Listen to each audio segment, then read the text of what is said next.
Chicos, tengan ustedes muy buenos días, bienvenidos a la clase de lenguaje. Asimismo, ya vamos a dar inicio a este tema que corresponde justamente el lenguaje. ¿Qué es el lenguaje o cómo apareció el lenguaje? Nos habremos puesto a preguntar y nos vamos a responder rápidamente. Acá en la parte superior tenemos la palabra necesidad. Dice que el lenguaje apareció por la necesidad. ¿Pero la necesidad de qué? La necesidad de comunicarnos. El ser humano tenía que vivir en sociedad. ¿Y cuál es el lazo que nos unía para vivir en sociedad? Es el lenguaje. Teníamos que inventarnos una forma de comunicarnos. Y eso fue el motor fundamental del lenguaje. Muy bien, asimismo tenemos otras dos definiciones que nos dice es el conjunto de signos articulados. Acuérdense, el lenguaje netamente es articulado, ¿sí? Y propiamente del ser humano. Asimismo dice, es la capacidad exclusiva e inherente del ser humano. Es más, no podemos hablar de otro lenguaje, solamente podemos hablar del lenguaje humano, ¿sí? Ya que el lenguaje animal o vegetal es otro tipo de comunicación, otro tipo de lenguaje. Por eso dice el lenguaje es exclusivamente e inherente del ser humano. Bien, el lenguaje tiene características. A ver, vamos con la primera característica que nos dice que es racional.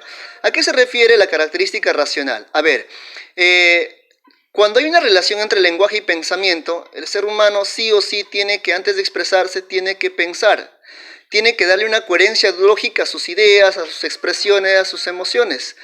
Eso es lo que pasa cuando una persona emite, por ejemplo, alguna emoción o alguna idea, alguna información, tiene que encodificar lo que un emisor hace. Por ejemplo, procesa la información que va a decir. Entonces, eso tiene que tener una coherencia lógica. A eso lo llamamos racional. Tiene que ser pensado necesariamente. Vamos con la segunda característica. Dice que es universal. Pero vamos, ¿por qué es universal? Porque todas las personas del mundo la utilizan.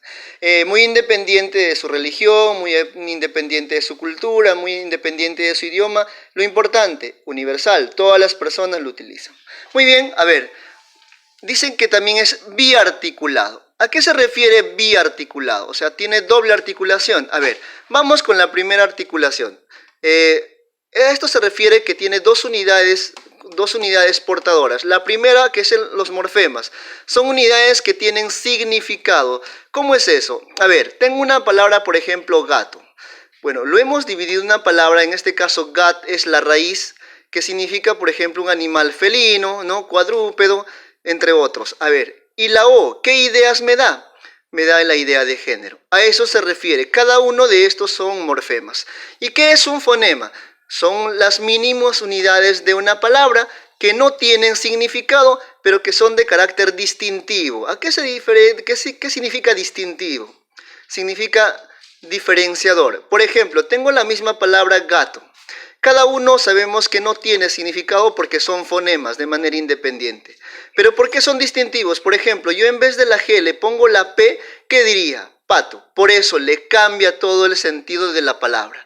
A eso significa de carácter distintivo. Muy bien, eso en cuanto al lenguaje biarticulado. Ahora tenemos la otra característica, dice que es innato. ¿A qué se refiere innato?